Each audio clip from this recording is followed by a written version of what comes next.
Well, thank you very much. I'm very happy to be here, but I can see at least 5 people in the room who could probably get up and do this talk better than I could, because I know they have experiences in e-portfolios. So I'm going to share some experiences I have had in the Faculty of Pharmacy. I started about 5 years ago teaching and coming to these sessions, and when I teach communications, I work a lot with video. We use small cameras, we audio record videos. And with the pharmacy students, as you can imagine, I get a group of students who are really scientific. They're excellent at chemistry. They can memorize anything. And some of them are great communicators, and some of them aren't, right? Because your knowledge here doesn't mean you don't communicate well, but we have a large variance. So what I wanted to do was come up with a way to help students think about their communication and learn about it. So in 8 minutes, I'm going to take you through 10 slides and just give you a little sense of what we're doing. And sorry, my mic's in and out. Am I good? And I will let you know what we're up to. So the first thing I do with my students is when we do an e-portfolios, I want to teach them that reflecting is important. And being pharmacists, I don't appeal to their emotions at first. I try appeal to their facts.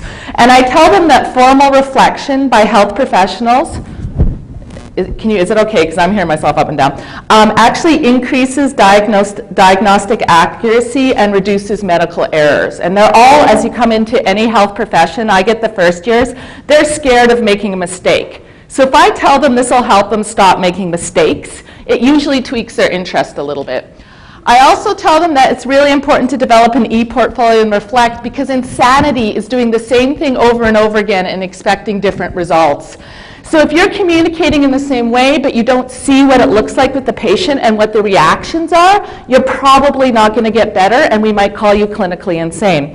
The last thing we tell them, I try not to insult their very being, but I'm trying to make them uncomfortable, and I tell them my job isn't to make you comfortable, my job is to make you uncomfortable, because that's when we learn. So we learn not from doing, but thinking about what we're doing. So I'm going to give you simulation experiences, and then I'm going to give you the opportunity to learn from them by recording your learning. So that's my job, okay? Again, I have students who are excellent in chemistry. Reflecting is not something they're used to. They get a little squirmy in their seats and look uncomfortable. So I talk to them as reflecting as a 3-step model. And I know those of you who are in the arts or anything will not think of reflecting this didactically, but I need to with my students. I tell them, you have to say what you're doing, so what, why is this important, and now what? What are you going to do? So I use this simple model of reflection, and I'm going to get them to document this on their e-portfolios. And of course, it's the now what that's important. What are you going to do with what you've learned? And again, this is another quote, because I'm really trying to convince them that this idea of documenting and reflecting is important. 10 years of experience without reflection is just 1 year of experience repeated 10 times. And I learned that at one of these sessions. My advice to you is to beg, borrow, and steal with attribution everything you see here today. Because there's people in this room I have borrowed from. Right, and that's what makes us good teachers, because we're all here to share our knowledge and be better together. So I don't expect you to read this, but I use tabs in e-class, and in this, each week has a set of tabs where I have a lecture, lab, and e-portfolio. Here's my e-portfolio question they're going to have. So, and there's a grading rubric here. And in this particular, this is their first reflection, so they have to write. They have to go interview someone about what it's like to take meds. And I used to bring people in, but this year they're just going to interview anybody in their lives who's not a peer. So a family member, friend of a family. And they're going to say, who did they interview? What did you learn? What was puzzling or interesting? Why is this important for you as a person? And why is this important for you as a pharmacist? And how will you learn from this? What we're going to do is we're going to have them do this and post it. Then I booked a computer lab, and the students are going to switch seats, and they're going to grade each other and give each other feedback. And then after that, they're going to submit their first reflection, and I'm going to grade it. And this is the first year I'm going to physically make them switch in front of me. Because peer feedback's really hard, but I think if we all do it together in a computer lab, hopefully that'll increase their comfort with it, and I can walk them through the grading rubric. Half of it is just to get them to really read the grading rubric, to be honest. A lot of them don't fully engage with it till after the grade comes out. You guys have had this experience, obviously. This here, and I'm happy to share all this, this is just the details of my grading rubric. At the top, it's a 0, 1, 2, 3, or 0, 1, this should be a 2. So I say their what. Does it needs improvement, satisfactory, outstanding? Their so what, their now what, and then their writing stale. And I'm happy to share this, and this is compiled over 3 years of attending CTL sessions. This is what a rubric might look like. This is on Mahara, the software we're using. I have used eClass back when it was WebCT. I used the blog system, and now we're on Mahara. The reason we use Mahara is twofold. Number one, it handles videos better than eClass. eClass is still clunky around videos. Number two, it allows you to keep stuff over time. So in pharmacy, we have a skills lab where we're out of time. 2 minutes. I can do it in 2 minutes because I have 2 slides left. So what we're going to do, we have a skills lab. So I have one cohort of students going through 4 years. So the students can stay and build it over time so they can go back and see what mistakes and what good things they did in first year, second, and third. So that's why an e-portfolio works for our program. So here's the students' reflections. In the past, we also had some peer feedback, and then they can write response to their peer feedback. And this is what it looks like on Mahara. And I've just blocked out the student's name. We don't just use this in first year, we use it in second year and third year, and there it's the same sort of model. We have a simulation, so that's any time we put a pharmacy student in a situation, whether it's a med error, they're talking to a physician, they're talking to a patient, they're working in a team. We have them reflect. In second year, they take the now what and they refine the goal setting a little bit. During the simulation, they'll have a peer watch them, and that peer will write them feedback. And then on the online portfolio, the students will also reflect on the feedback their peers gave them. Because we want them to start thinking about, is this advice from my colleague useful? Do I want to accept it? And get them to start thinking critically and engaging with each other. And here's what a portfolio would look like in Pharmacy 330. Here's their reflection. Here's their peer feedback loaded up as a picture. So they wrote it on a piece of paper, took a picture with their cell phone, and uploaded it. This is their reaction. If I played this, this would be their video of their interaction with the patient. And this is their clinical documentation note, all in one place for each simulation. It's quite amazing what the students are going to amass after a couple of years of doing this. We're working in pharmacy, working out, do we need to do this every lab, some labs, most labs? How do we take the difference over the couple of years? What's the best way to grade it? These are issues we are grading, meaning with the software, and I can talk about these things after, but all in all, it's been quite an exciting journey, and our students are doing some phenomenal documentation thanks to the opportunities with Mahara and eClass. So thank you very much, and I'll pass it on to my colleagues.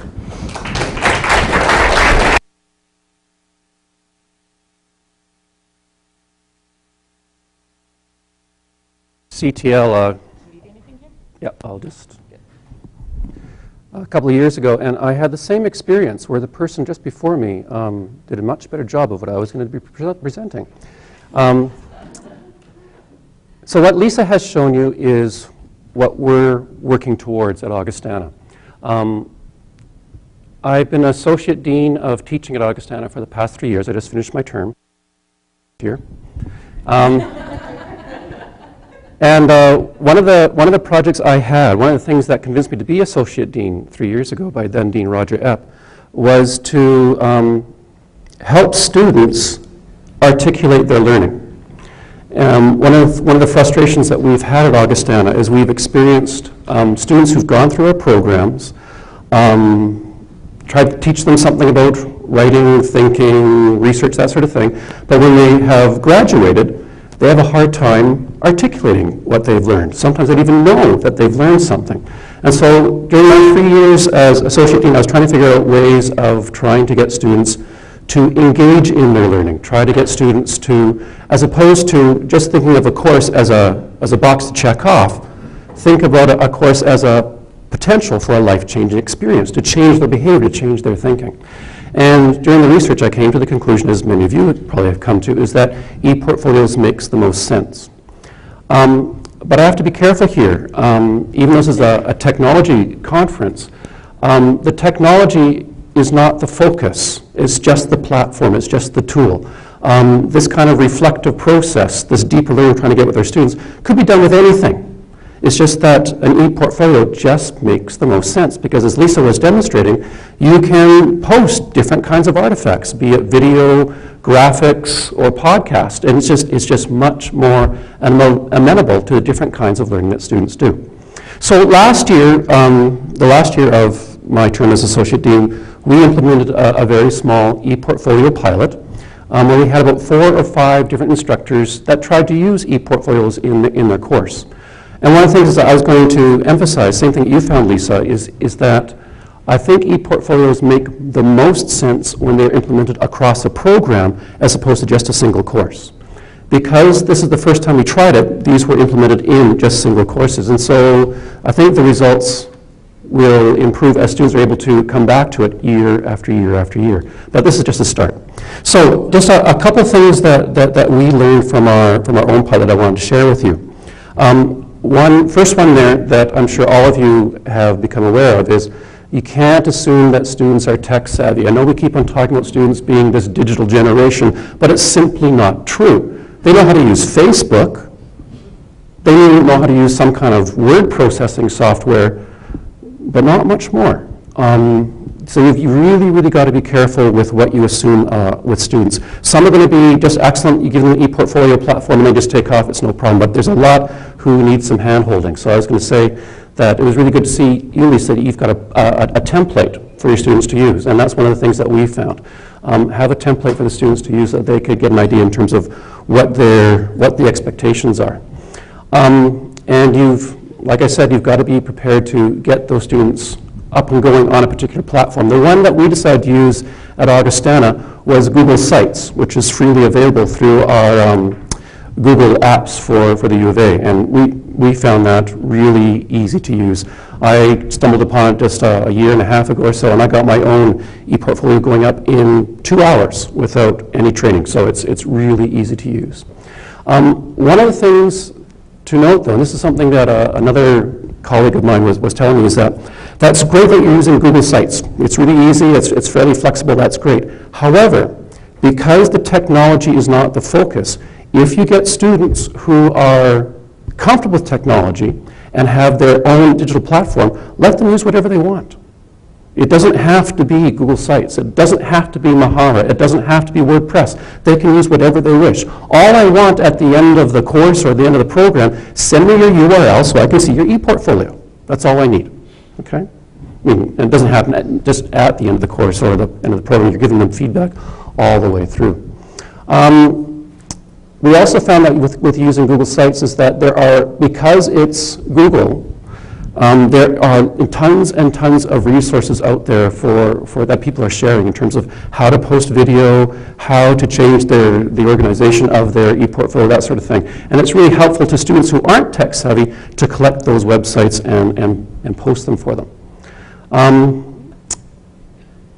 As has been said in the first one, the Center for Teaching and Learning is invaluable for helping us along with helping us get through some of the technical aspects. But as I was saying, when we're dealing with e-portfolios, the important thing isn't necessarily the technology. Like I said, Google Sites is relatively easy to use. I took one 50-minute class to teach my students how to use it, and they were basically good to go. I think I had 4 or 5 problems throughout the term with particular students that were relatively easy to fix. But otherwise, 50 minutes, they were on their way. I got some really good e-portfolios.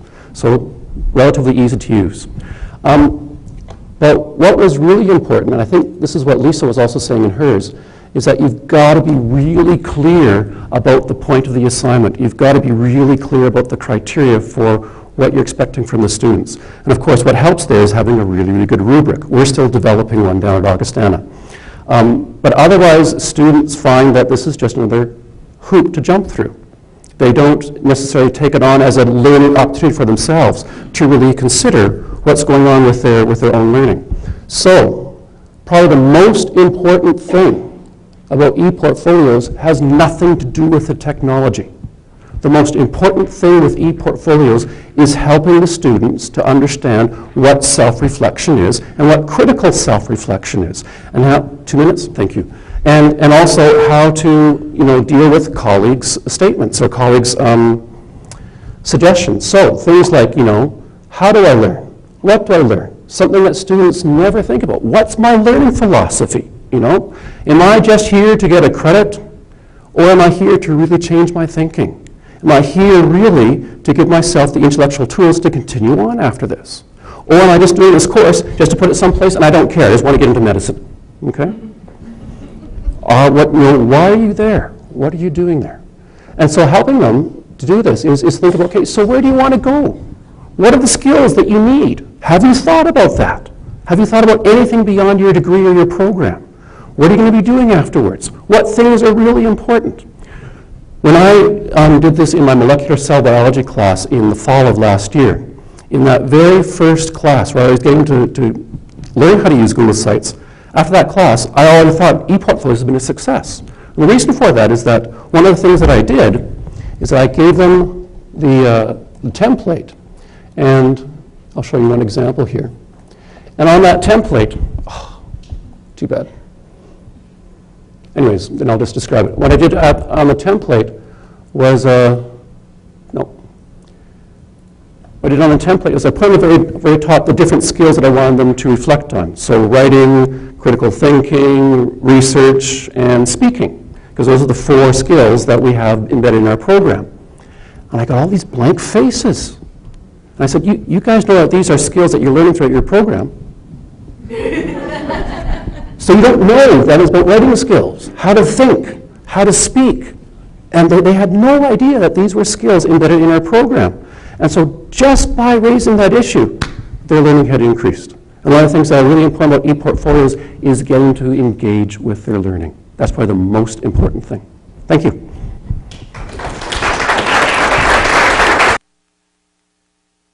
Sorry.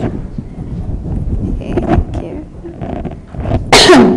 Well, unlike my colleagues, the course I taught where I used ePortfolios actually is the form and the content are one and the same, because I taught a course that had never been taught at the university before, and I was in my last year of my PhD program, and it's cyber literature, which is a second year level course in the comparative literature program. And so cyber literature is, I had to, yes?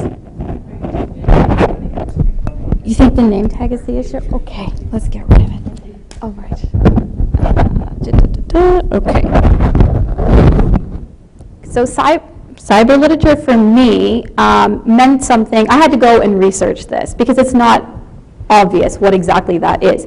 Is it literature that just deals with the online world, so maybe something sci-fi, or is it writing that actually takes place online? So I went with the decision that cyber literature is what is called digital-born literature. Meant it's written on the computer to be accessed through a computer or any digital medium.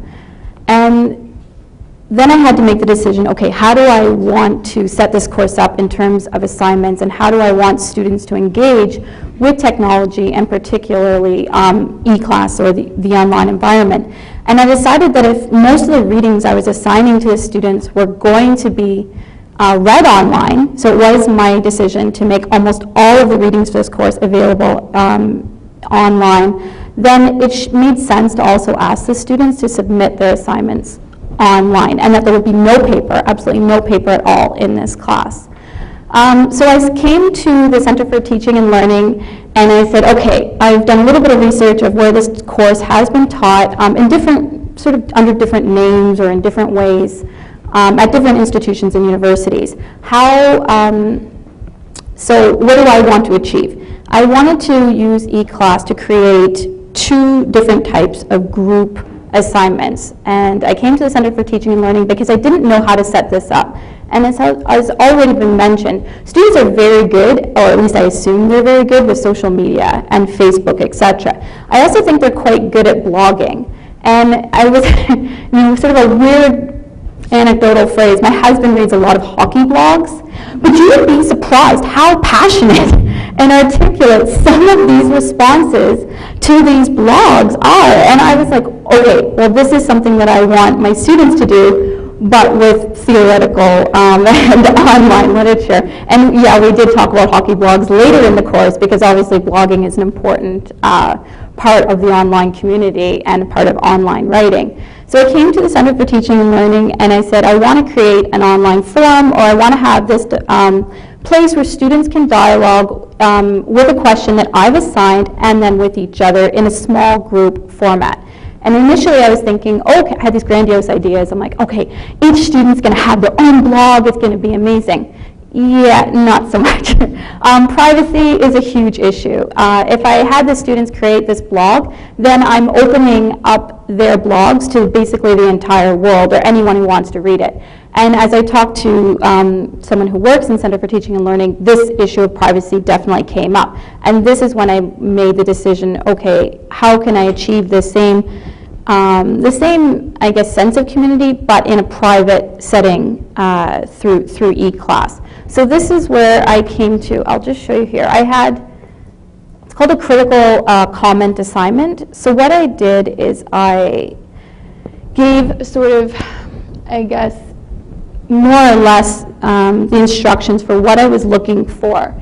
And what I did is I posed a question related to online literature. So for instance, the first comment, or the first question that I posed was about online identity. So in the previous presentation, I think that Sean Guirguis gave about avatars, etc., there is this assumption that online we can be anyone we want, that we don't have an identity, we can be any race, any gender, etc.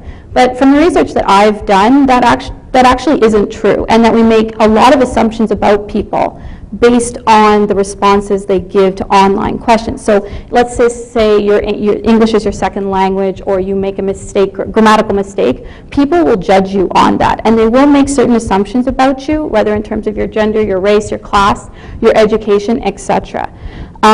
So that was one of the questions that I posed to the students was, well, how do you feel about this, the idea of being anonymous online and about prejudices online. So I had the students, because I didn't want to bombard them, it is a second year level class, I didn't want to bombard them with too much writing because I already had them doing essays, etc. And so this was just what I asked them to do. They could either post, they could either cut and paste from Word. If they felt more comfortable writing out the responses to the question in Word, they could just cut and paste and put it in this area, or they could just type directly into the box. So here you can see how there were approximately 4 to 5 students in each group, and there were approximately 8 groups. So as my job as instructor, which got a little bit tedious towards the end, was to try to keep track of all of these responses to each other and then to the individual questions. So I'll just show you here how you can access. Let me see. I'll turn my. Sorry, I want to go to the group section. I did all of this through groups.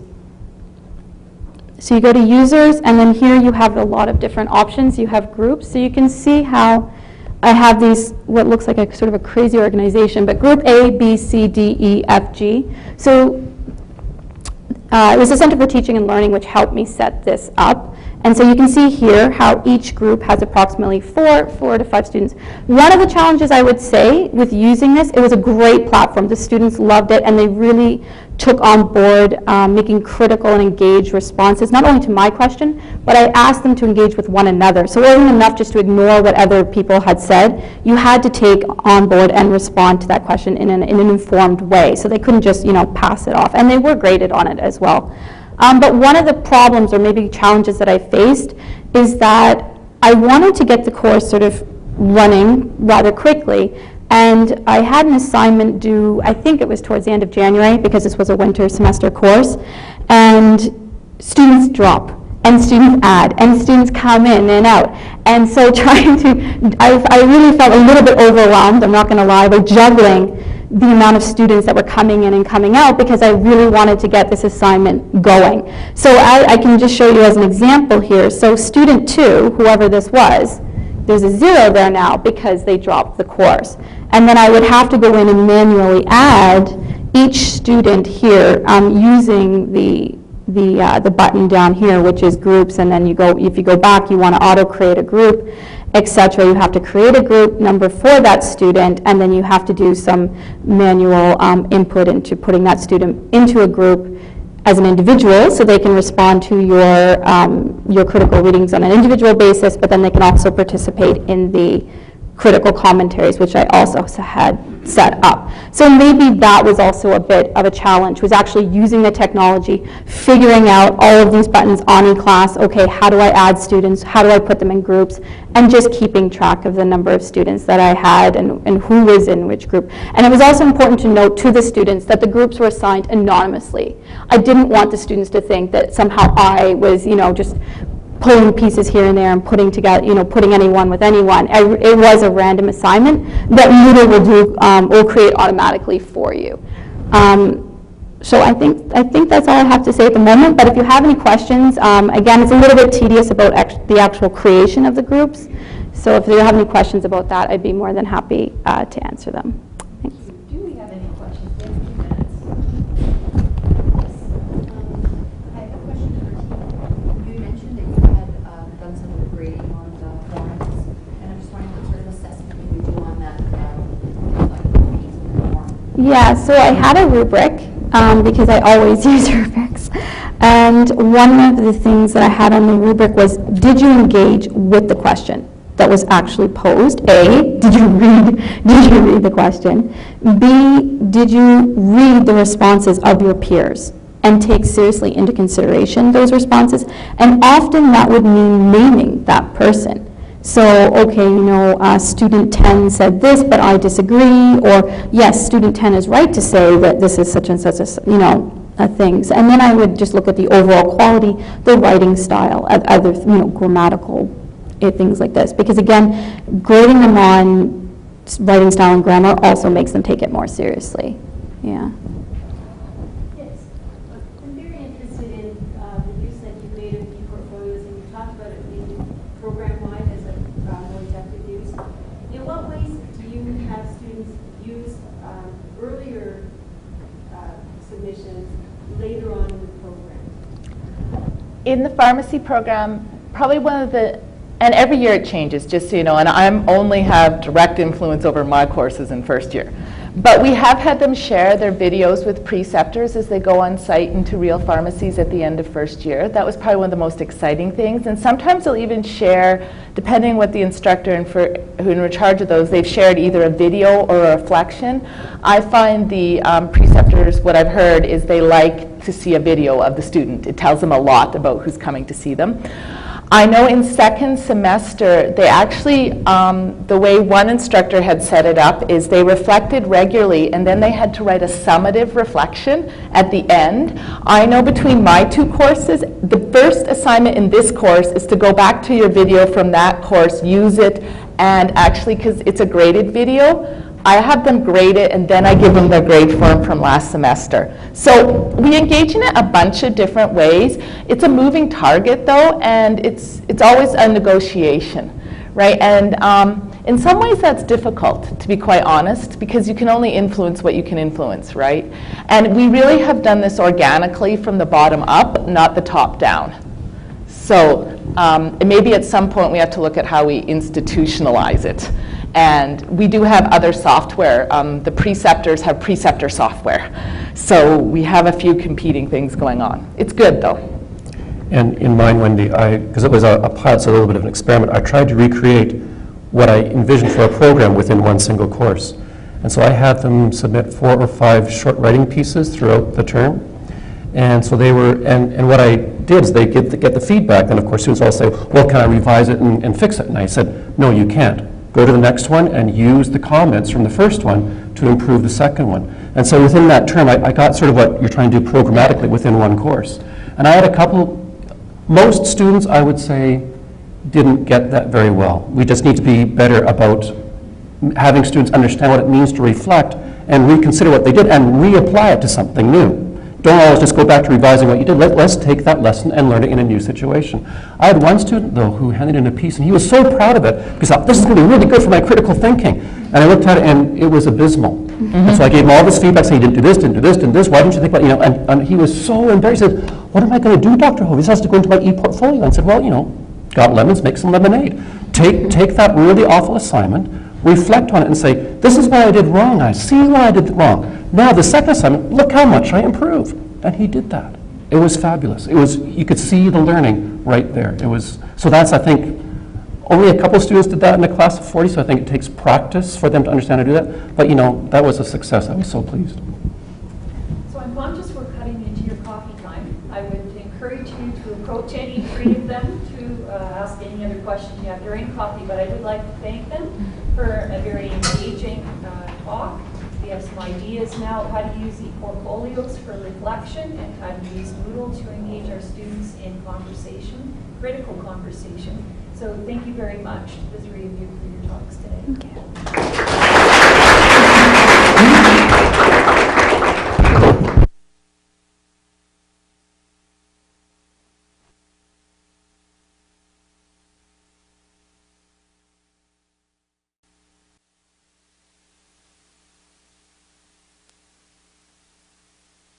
After, I don't have to be so strict about the moderating schedule on this one, so hopefully we have enough time to engage in conversation after her presentation. Thank you for coming today. Thank you for inviting me, and thank you all for coming to this as well. I wasn't quite sure what to expect, so hopefully what I have to share will be useful in just sharing some of my experiences in teaching an online course. And so I'll give a little bit of background, context of the course, structure of the course, and then I'm going to talk mostly about some group e-presentations that we do in the course and how those have been structured. I'm getting a lot of echo. I'll try to, okay.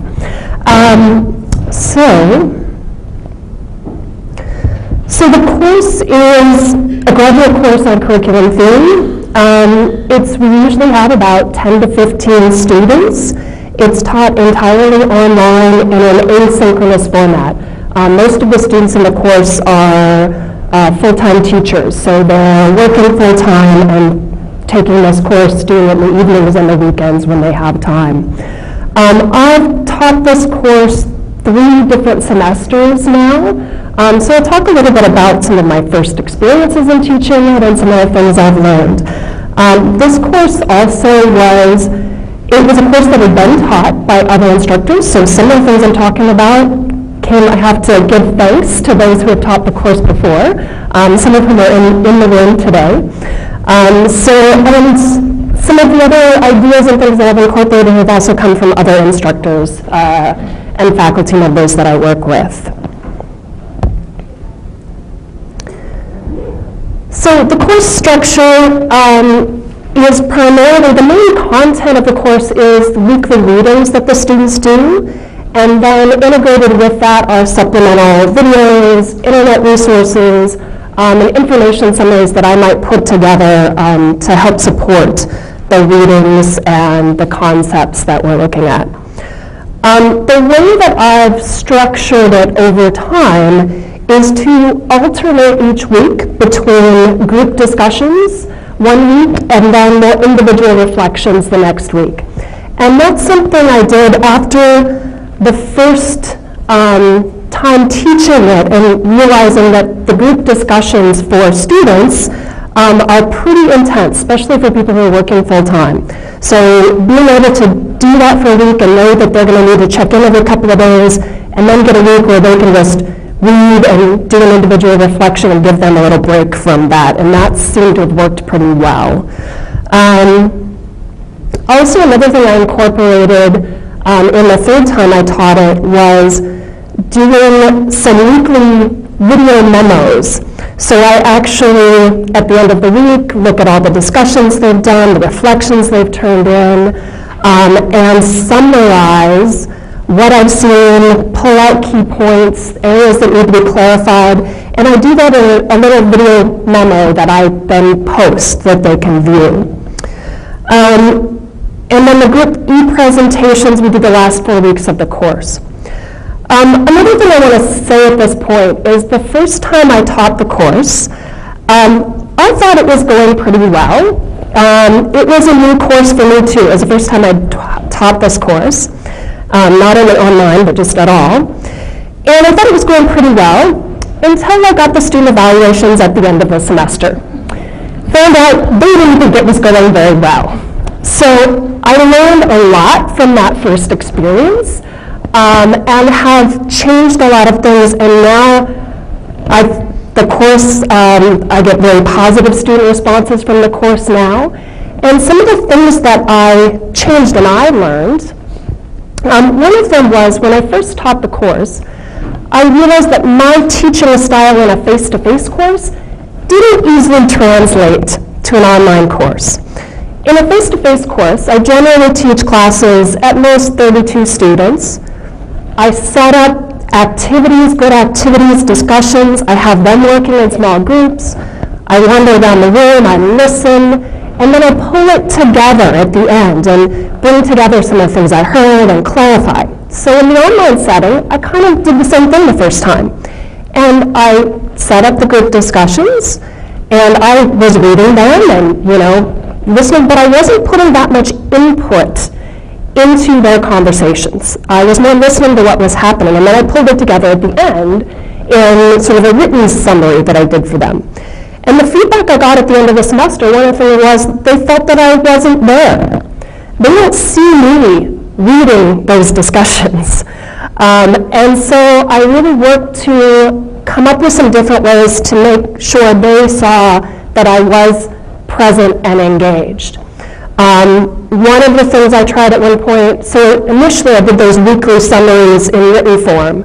So the second time I taught the course, I did that, and then I pulled specific quotes out of the discussions so that they saw, oh, she really did look at them. She's pulling specific things out, made it very clear there. I also made sure that I, at least for each small group that was having a discussion, I at least posted, commented, at least once a week, if not more, and kept track of that myself to make sure that I was engaging in that way. And then the weekly video memos that I did the third time I taught it, I think also really helped. And I got feedback from them, and they really liked those. I still felt like a talking head, but they seemed to, okay, at least there's a face there on the other side of that computer.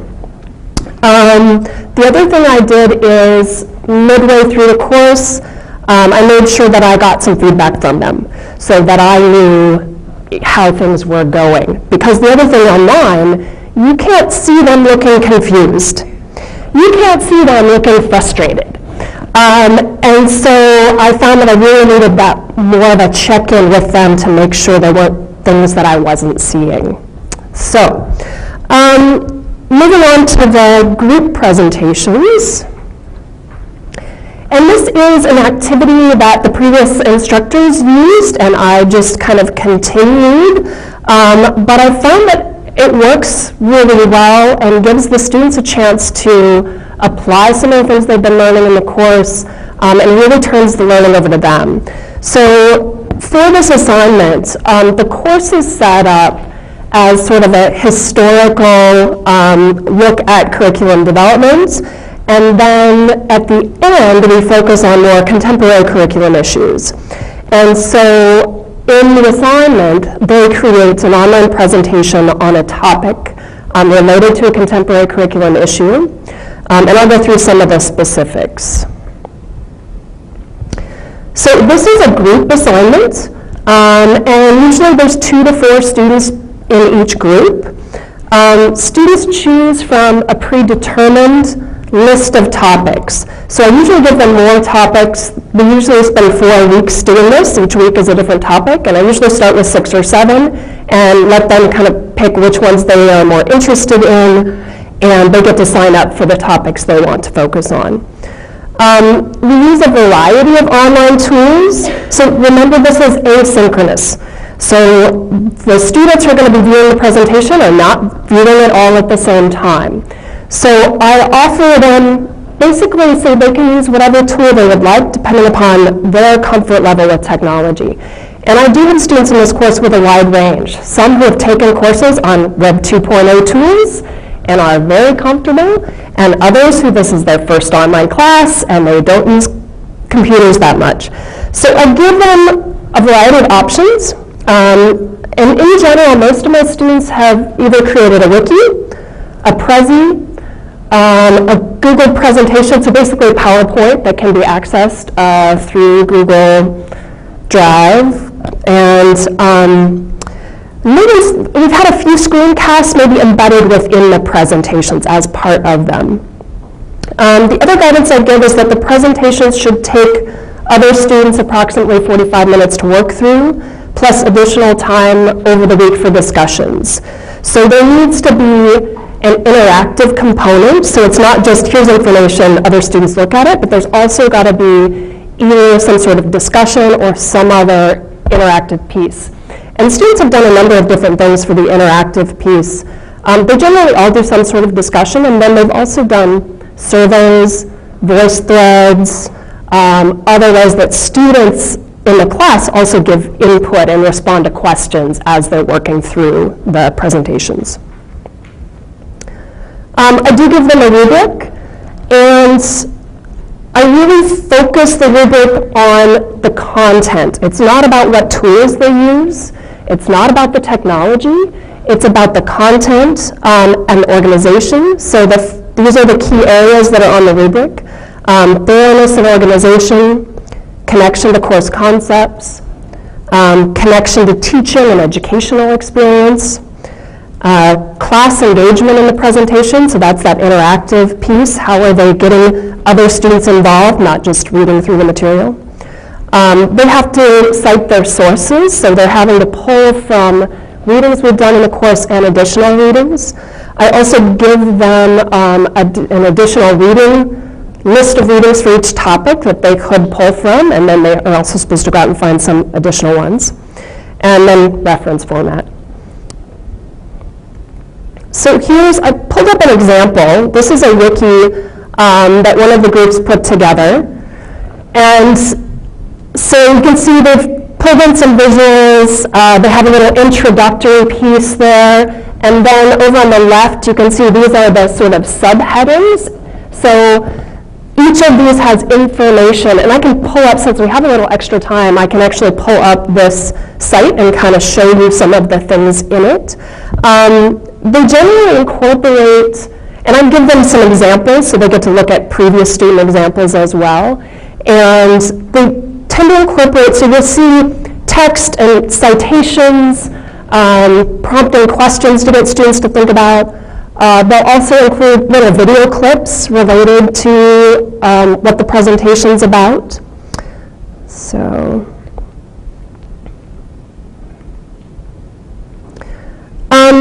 I was asked to talk about sort of what works well, recommendations I might give. The key things that I really like about doing this activity are that it allows the students to take more control of their learning. So instead of it always being structured by me, this is the time at the end of the course where it's turned over to them to take what we've learned and apply that to another topic and create something for the other students in the course. The instruction guidelines and the rubrics that I provide, I can give them enough guidance so they know what needs to be included, but they've got flexibility in terms of the presentation format. So I don't say you have to use this tool or it has to include these things. It's got to have that interactive piece, it's got to be engaging, but otherwise it's up to them how they want to pull it together, and it needs to cite sources. And that interactive component requires the presenters, the students, to actively engage other students, as I've mentioned. Recommendations. I think being flexible about the tools you have students use and letting them choose something they're comfortable with. And I've even had students who just, they're like, okay, I'll put together a PowerPoint and we post the PowerPoint on Moodle. And then we've got a discussion for them. So they still are able to get the information. Even in that posted PowerPoint, they may have links to little videos or links to other things, but that's where they were comfortable. And reminding students that it's the content, not the tool that they're being assessed on. Because as I said, for some of them it is new and they're worried about the technology. And I've had them like, oh, I don't know what to do, I don't know this. And it's like, it's okay. The focus is on the content and you just need to put it together in some way. Consider providing guidelines for the group work. This is a group assignment and they're having to do this at a distance. So some of them are in Edmonton, but some are all over Canada. I've had students in other countries. So they have to figure out how to put this together and work as a group at a distance. And what I've done with that is I do set up on Moodle forums that they can use that are private just to their group, that they can use for discussion. For some groups, that works really well for them. For others, they just email. For others who do happen to be in Edmonton, they may try to meet face-to-face. And I haven't had too much trouble with group work. This is also a graduate class. So usually if I have a student say, oh, I'm having trouble getting hold of my other students, we're able to work it out. But if you're doing this with an undergraduate class or with more students, having some more structured guidelines since it is a group project. And maybe the other thing is giving them as much time as possible on this. So I let them know early on in the semester, a 13-week semester, that we're going to be doing this. We sign up for groups early on, so they have at least a month to work together to get that presentation ready. The first time I taught, I did not give them enough time, and that became problematic. I think that's probably it. If you want, I can pull up that presentation.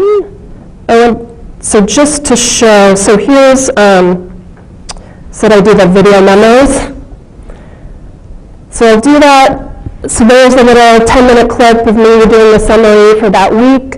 I also found that I tend to really prepare these. I'm not good at just off the cuff doing the video, so I write out my notes and then do it.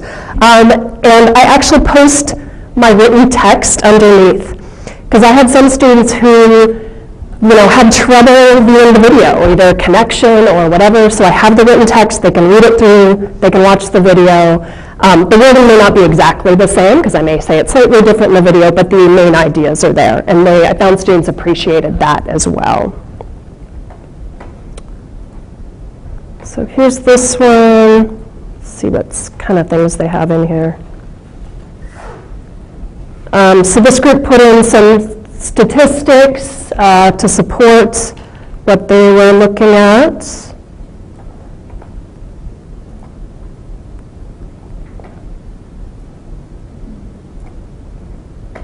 This one might be. Agenda gap. David Sacker in 1994 stated that sitting in the same class. So in this one, they did a little PowerPoint, embedded a little screencast within their larger presentation. And so they really, one did, I can't remember even what it's called, a little animated movie thing that they created to present some of the information they wanted to present.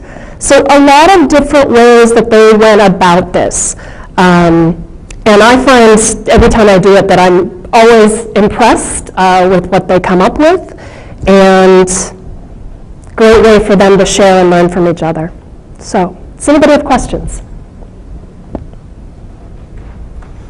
Yeah? Thank you for your presentation. Based on the number of times you taught the course now, do you show the students examples of previous years? And have you changed the topics for the different offerings of the course, or the topics the same? The topics have been almost the same, and actually what happened, the first time I taught it, there were 2 topics that haven't been used since, and I asked, this is one of them, and I asked those students if I could share that with my other classes, and they've allowed me to, and what worked with that is it wasn't exactly the same topic, so they didn't see it and go, oh, I need to include this information. So it's a slightly different topic that gives them an idea of some of the things that they could do in the presentation. Yeah.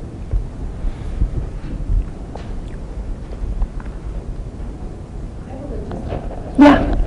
You mentioned at the beginning that you have 1 week discussions and then 1 week off. And how do you find that you can regulate the time for that? So I've been in online classes or taught online where it just sort of drags on, and even if we say it's only a week, it extends. But sometimes it's a really engaging discussion if you want to allow for that to happen. So can you talk a bit about that? Yeah, so I set it up so that there's some sort of prompt for the discussion, and in the last couple of, times I've taught it, I've also split it up, so maybe there's 4 readings, and the readings are fairly short, and each student has responsibility for one of the readings. They have to read them all, but they have responsibility for sort of doing the first response to the prompt on that. And then, and that has to be done by Tuesday, end of Tuesday. And then the discussion goes until the end of Sunday. And I have minimum posting requirements. I haven't set maximums, and I haven't cut it off. But it hasn't been an issue with the groups that I've had. I mean, they're all, as I said, they're full-time teachers. So they tend to kind of get to the end, and it's like, okay, and now we're moving on to the next thing. Sometimes there may be 1 or 2 posts that come after that Sunday deadline. But I have, I've thought about, okay, if it really did get going, I'd probably just talk to them about it, and, that there's just, and I think they all realize that it's, there's a lot to keep up with. So that seemed to have worked with me with this group and this number of students. Yeah. Nope. Could you go through a couple of your modules on the actual unit? Like, show us through, because you showed a bit. Yeah. I can. They're not as organized. This is something I'm working on, is getting things more organized and getting some help from our ed tech PD department, but I will show you. The other thing is, this one that I have up here is a little messy because I actually had 2 sections that I was teaching at the same time. So I was trying to figure it, but I wanted them separate because I didn't want them to have to follow all the students in both sections. So I can show you what I did with that. Oops. So this is the introduction. So I have an introduction section where I have my kind of general course information, the announcements, the course outline, a little bit about the e-presentations, because that was something they were working on through the whole semester, course questions, and a little coffee chat for other discussions they wanted to have beyond the course, if they just wanted to chat with other people. They actually never really used that, or the course questions. And then I have each week, so I've organized this by week, because I do it, so 1 week discussion and then 1 week reflection. So I have generally an overview for the week with information about what they're going to be doing.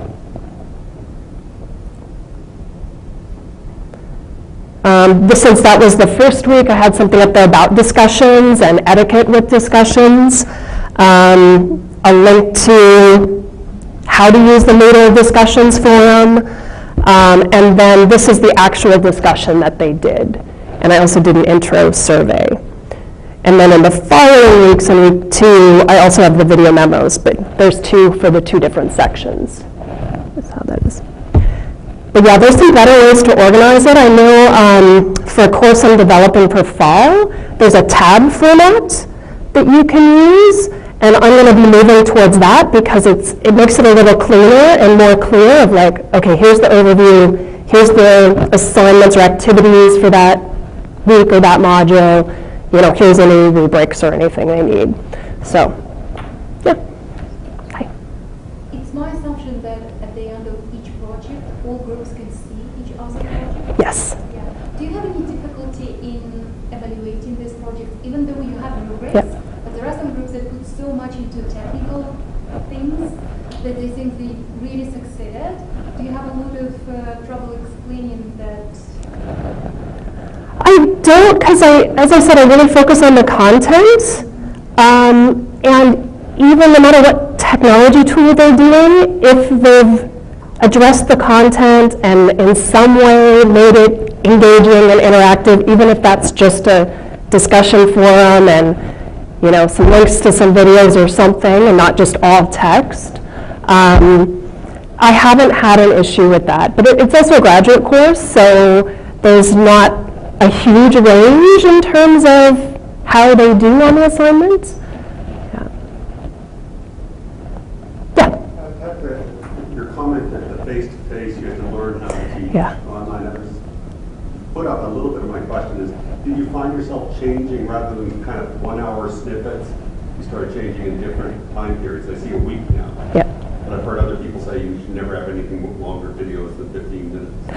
Well, the videos that I put up are, yeah, at most 15 minutes, not any longer than that. And as I said, the major content of the course is that they're doing readings and then discussing them, and then I sort of jump in and guide those, and I work a lot on the prompts and sort of the guidance for those discussions so that they're very focused, because that's another thing, they can kind of get off tangent. But I don't have like lectures, but I wasn't really an instructor who lectured before. So, I mean, before it would be, 15 minutes of talking about something and then an activity they're doing. So that part wasn't that much of a shift. It was more about how I engage and how I make sure they see that I'm engaging. Yes? You said that you allow them to use various technological tools, and that the tools aren't as important as the content. But for you yourself, are you familiar with all of those tools? Have you yourself worked through each of them so that you know what they're working from, say, Prezi or whatever it might be? I'm familiar with most of them. There are some that they come up with that I've not used before, like the animated movie thing they created I'd never seen before. And that was a class where they had taken another course on Web 2.0 tools and were pretty familiar. But I also don't do a lot of troubleshooting for them. I mean, because I let them choose what they're comfortable with, they're not coming to me with questions going, okay, how do I do this? How do I make this work? And mostly, they've got to present it in a format that all the other students can understand as well. So if it's such that you need to be familiar with, then it wouldn't work very well for other students. Does that answer your question? Okay.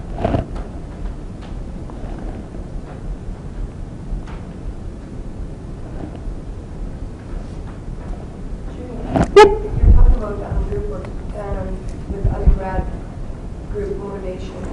What are your thoughts about peer evaluation of participation in group work? So I would probably incorporate that, at least to get some feedback, and so I know that, it's not one student who's getting everything put onto them.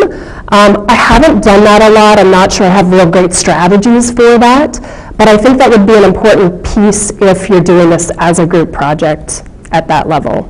And even at the grad level, I'm probably going to incorporate something where I do get a little bit more feedback from them. So.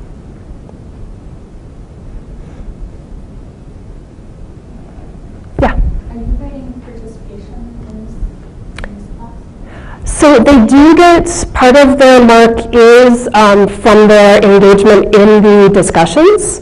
And so even for the e-presentations, the other students have to engage in those discussions or whatever the interactive component is. So that is part of what they're marked on as well. And I have a rubric for that I use also.